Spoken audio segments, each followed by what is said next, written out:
Okay, what I wanted to cover this morning and take a few minutes with you on are some of the lessons that I've learned and hopefully you've learned through 2011. Some of the lessons I've learned through 2011 that I think that we can take home. Some of them we can make money with. Some of them just help create a better life for ourselves. Not in any particular order. So I didn't rank them 1, 2, 3, 4, 5, 6, 7. You know, there's some things in here that might be in the middle that might hit home to you, and some of the stuff in the beginning wasn't where it's at. So make the notes, and we'll send the notes out to you a little bit later. First of all, one of the things that when I started putting this together in the last week or two is less is more. Write down, less is more. Less is more. Focus on the most essential task each day. It's not doing 1,000 things today, but it's doing the things that must get done. Those of you that have done a day of 5, 5, 10 know what I'm talking about. You didn't think you could get it all in. You thought it was going to take 6, 7, 8 hours to accomplish a 5, 5, 10 day, only to find out that if you stay on the script, if you map it out, if you stay focused, and you work on staying in the now, and you're not answering the phone and texting and doing all those things that we tend to do, that you can get a great and effective and powerful 5, 5, 10 day in somewhere between 3 to 5 hours, depending on how fast you walk and how tight your neighborhood is and how many contacts you actually make. That's the first thought. The second one, exercise. Exercise. Make this a habit if it's not already a habit. 20, 30, 40 minutes every single day to work on you, your energy, and your tomorrow. Ladies and gentlemen, here's a fact. We're all living longer. We're all living longer. That's a great thing. However, it's not so great if you're not in good shape. It's not so great if you can't walk. It's not so great if you've got atrophy in your muscles. That's not so great. Exercise every single day. Do something 20, 30, 40 minutes every single day. I wrote down here the next thought. Stop rushing. Stop rushing. Focus on what you're doing now, in the moment.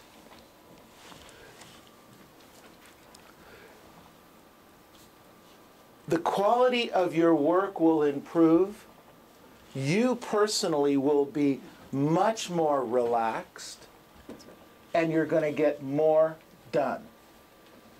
If you do nothing, and I'm going to hammer 5, 5, 10 until you can't take it anymore and you actually say, okay, I give up, I'm going to go do it. Okay? If you actually just did the 5, 5, 10, 5.5 days a week, 5 days a week, and you did that for 240 days, you'd make a bloody fortune. Think about it. Look how many houses you'd go see, how many expireds you'd talk to, how many doors you would knock. It'd be absolutely amazing. I wrote down here, write down the word and circle it, fail.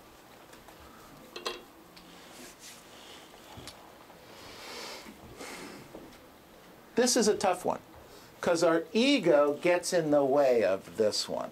What I want to say to you is that you should not be afraid of failing. You shouldn't be afraid to fall flat on your face from time to time. And yet, what happens is, the reason we don't do certain things, the reason that we don't go knock on an expired door, or a for sale by owner door, or really practice our scripts and dialogues to the highest level, is because we feel like we look dumb, we look stupid, we look dorky. It's your ego that's stopping you. Get comfortable with failing. And as we fail, you want a great place to fail? Come to the advanced class on Tuesdays and Thursdays, where we role play the scripts and dialogues with your peers. You can be dorky and funny and look foolish in that environment, but it's not as an expensive environment. When you go on a listing presentation and you don't know what to say and how to say it, or you go to an expired and you don't know what to say and how to say it at the highest level, you're taking the risk of losing a $10,000 paycheck. A $10,000 paycheck. Work here on it. Tuesday and Thursday, every Tuesday, every Thursday, every Tuesday, every Thursday. That's what we do. Work on those scripts and dialogues. Learn to be comfortable failing. I wrote down here, wake up early. A lot of you guys and gals are really good at that. Some of you are have a little bit of a challenge where you're texting me at between 5 and 5:30 in the morning and telling me you're starting your day. It's a little thing that we did with some people that wanted to be real serious. And if you don't do it, then you have to wear that I'm an average real estate agent badge at a sales meeting, right? Everybody's in on that right now? But you get up early. If you're up at 5 or 6 o'clock in the morning, where you normally get up at 6 or 7 o'clock in the morning, you get an hour more in your day. If for nothing else, to sit and plan your day, to think about what you're going to do, how you're going to do it, how you're going to approach things. You know, years ago when I was working on learning the scripts and dialogues, and we had little kids and stuff in the house, I would get up at 4:30 in the morning and I would write my scripts from 4:30 to 5:30 before the house would wake up. That was an amazing time to learn the scripts. It's quiet, it's dark, and you know what else? It's empowering, because I knew my competitors weren't up at that time, and I was doing something they were not doing, and I knew if I did that for a period of time, I'd beat them. It's a hugely empowering feeling. Consider doing that. Get up a little bit earlier. I wrote down here, get organized. These are some of the lessons that we're learning in 2011. Finally, we're getting more and more organized on the things that we're doing.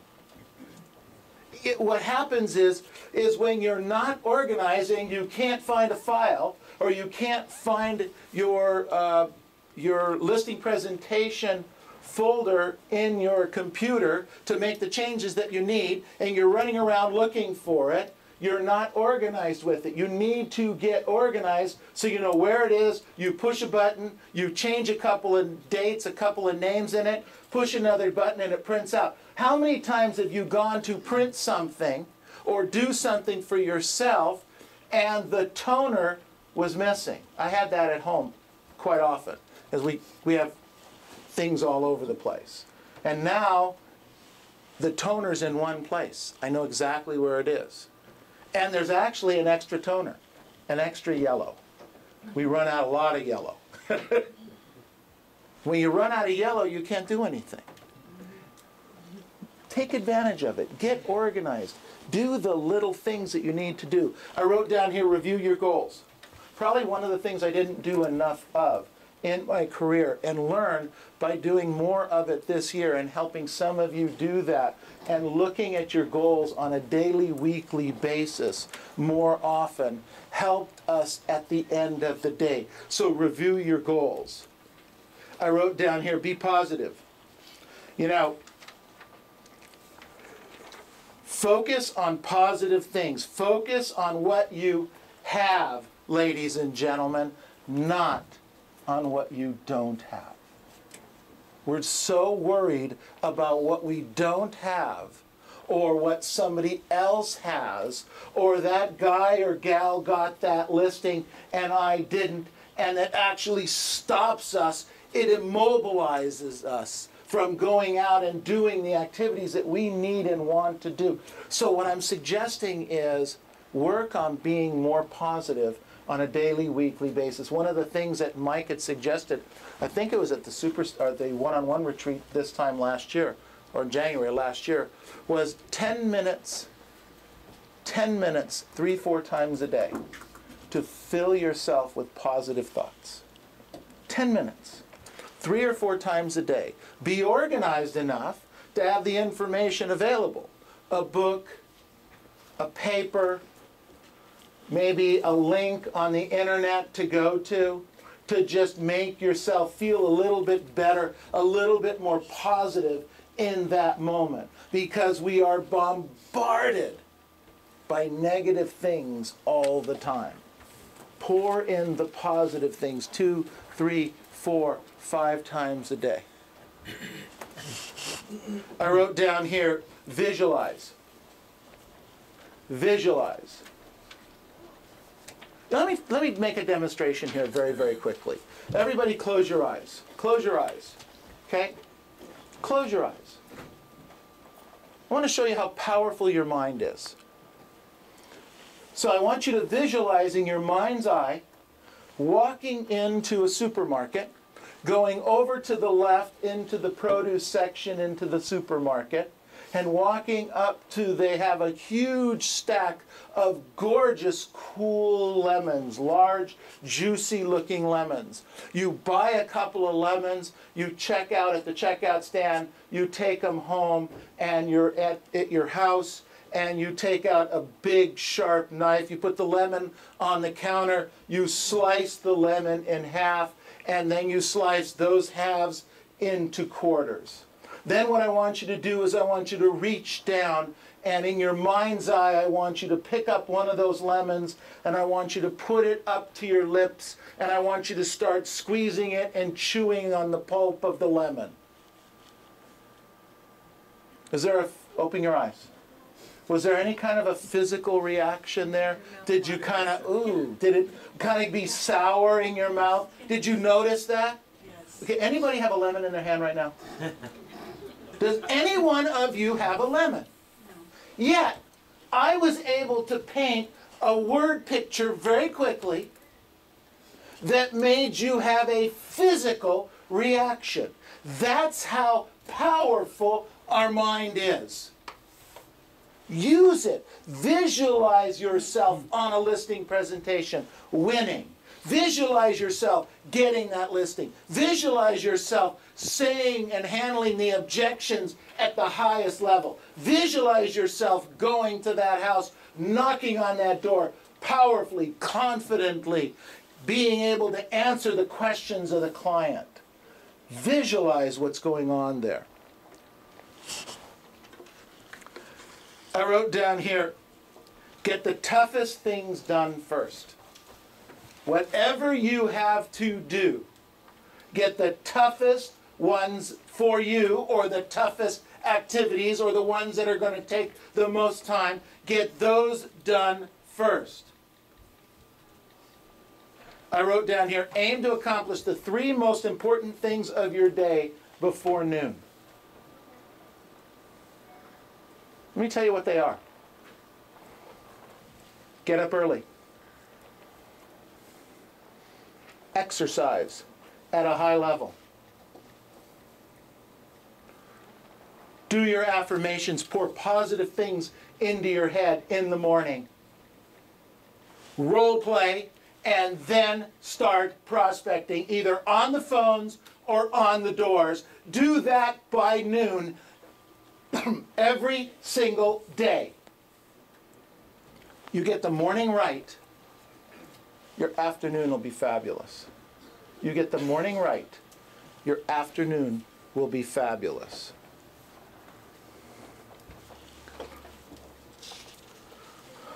I wrote down here, be in the now. Now, I kind of said that earlier, but it's important. How many times are you at a lunch appointment showing property and your cell phone goes off? It's the weirdest thing. When I prospect for real estate agents, I'll call, we get their cell phone numbers, and we're looking for real estate agents. I call them, and I say, hey, this is Neil, how you doing, what's going on, is this a good time to talk? Well, what's this about? And then I'll start to kind of explain a little bit. And they say, well, no, not really. I'm showing property. Why did you answer the phone? Why did you answer the phone and take away from that time with that client? Be in the now. Be focused. If I could teach them nothing but just that one thought, take the phone, turn it off. But let me ask you guys a question. Parents, when you're at the dinner table and your kid's on the text, how do you feel about that? Ridiculous, annoying, right? Well, you say it doesn't happen. Yeah. Well, let me share something with you. Your clients are feeling the same way. When you don't respond to them, when you're texting, when you're reading, we all have a bad habit of pulling out the text or the email and looking at it. All of us do. They call it a crackberry for a reason. Okay? You're addicted to it. We're addicted to it. We have to stop that. We have to be in the moment. We have to be single-minded. I wrote down here, failure is only failure if you let it defeat you. Write that down. Failure is only failure if you let it defeat you. Here's an example. For sale by owner rejects you, so you quit calling them. Another example. Expired. You follow up. You're not getting any results. So what do? That didn't work. You quit calling them. You start working out on the treadmill. You spent a whole hour on it this morning. You got off. You went on the scale. You didn't lose any weight. The heck with that program. You guys are laughing. We do that all the time. Sometimes we give it more than 1 hour, but not much more. I wrote down here, there's 3 major challenges to building our businesses today. One of them is we've got to get our ego out of the way. Of all the things that I've learned this year, our ego costs us more than anything else, more than your ad budget, more than your car, more than your house. Our egos cost us a fortune. Why? Because they prevent us from what we think looking bad. And if they prevent us from looking bad, then it prevents us from knocking on that door or talking to that client or doing an extra follow-up call, and we don't make the money. Okay? Truth. Think about this. Question. How many times this year did you not make a follow-up call? Did you not stop at the for sale by owner? Did you not go to the expired listing because you didn't know what to say, how to say it, or you had called them a number of times and you just didn't know how to follow up on that phone call, so you just chose not to do it? And how many of those deals were lost that you found out later on they listed with somebody else or they bought with somebody else? That happened once, twice, 3 times, 5 times. Write that number down. Just on a piece of paper. Don't anybody copy. Just write it down. And then multiply that times $8,000. Because every deal in our company this last year has been worth just under $8,000 to us. So every one that you lost like that was $8,000.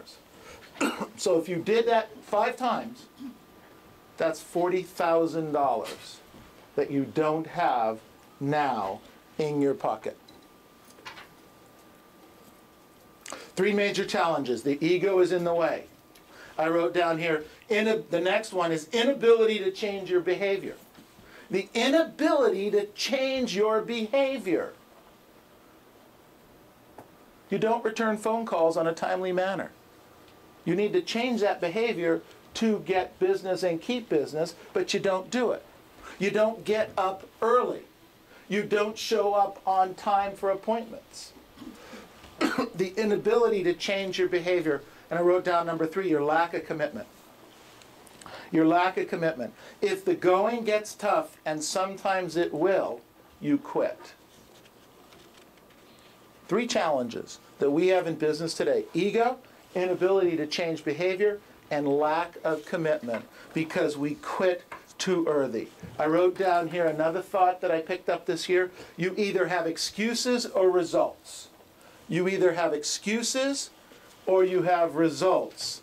The two never come together.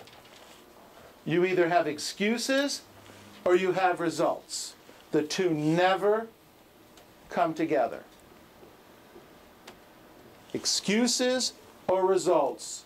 The two never come together. And one of my favorites that really hammered home to me a lot this last year when I look at some agents and what they're doing and what they're not doing is people I hang out with are a direct reflection of me. The people I hang out with are a direct reflection of me. Your moms and dads told you this as kids. If you want to see who you are, show me your friends. Show me your friends, and I'll tell you who you are. Who are you hanging out with? Because if you're the smartest, richest person you're hanging out with, you need to change friends. You need to change people you hang out with. Big lesson for this year. Giant lesson for 2011. I wrote down here, we need a high level of business maturity because before we can do a high level of business. I'm going to say this again to you. We need a high level of business maturity before we can do a high level of business. What does that mean? It means get your blank in gear. Most of us are not business mature. We think we're mature, but we're not. How mature are you if you don't show up on time for your appointment? By the way, what I mean by showing up on time is being early. How mature are you if you tell a client you're going to get them this information by this time and you don't? How mature are you if you didn't put money away to pay for your taxes?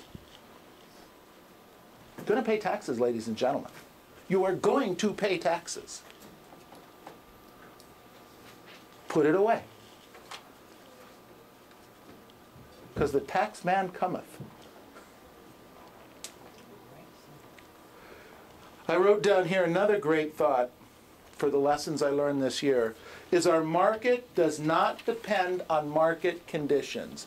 Our market, our business, does not depend on market conditions. It depends on us and our ability to take action. Our ability to take action. 5, 5, 10. Take action. Our ability to do it.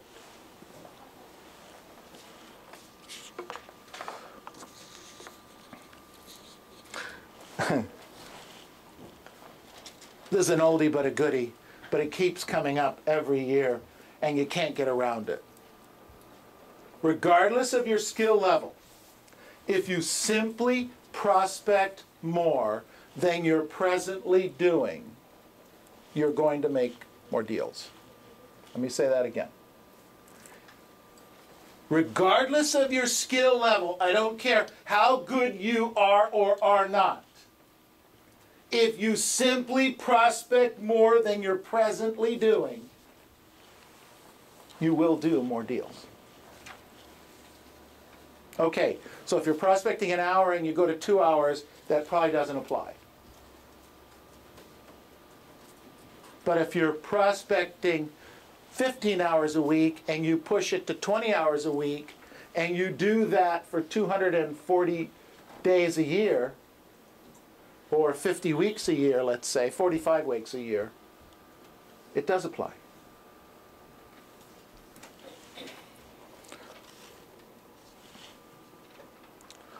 I wrote down here, people don't regret the things they have done.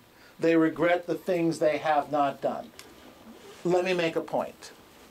Let me illustrate it.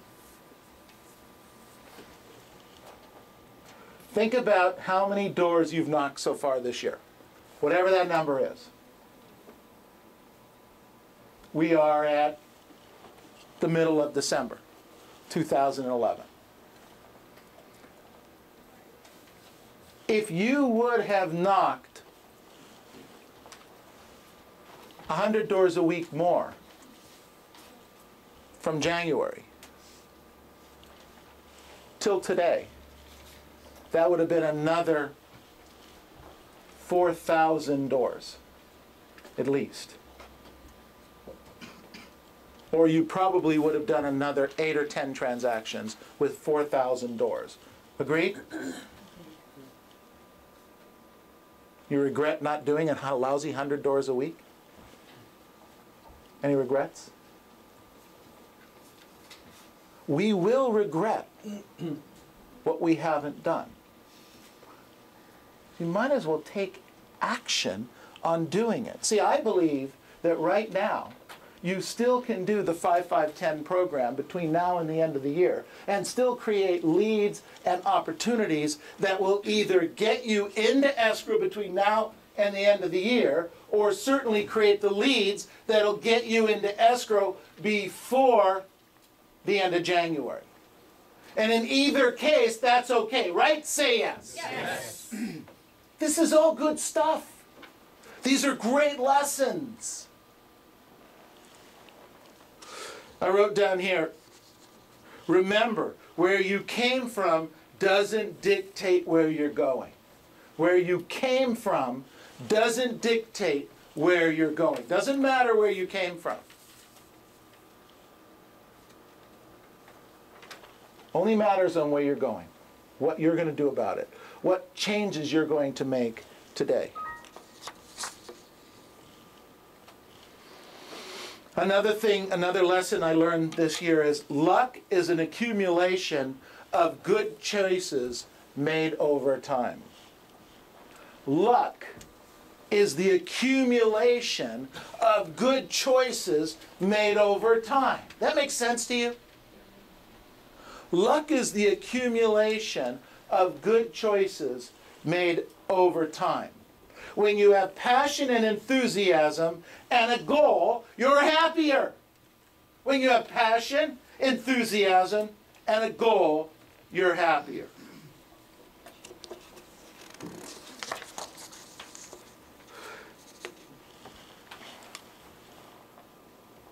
It's clear to me that your mind and your mindset control your destiny. It controls what you think, whether you're positive or you're negative. It controls the decisions that you're going to make, or certainly gives you guidance into those. But one of the things that you have to believe in every single day is I am the most important asset I have. You need to quote that to yourself, chant that to yourself every single day. I am the most important asset I have in my life. Not my money, not my family, because nothing is more important than I. Illustrated when a plane is going down. Do they tell you to take care of your kid and get the mask on him first? Or do they tell you to take care of you first, make sure the mask is on you, so then you can help take care of others? Which? Take care of you first. Because if you aren't taken care of first, nothing else matters. I am the most important asset I have. Not my money, not my family. Do I want to take care of my family? Absolutely. Do I want to take care of my money? Absolutely. Do I need those things and want those things? You bet. But I have to take care of me first. I have to be in sync first. I have to learn the scripts. I have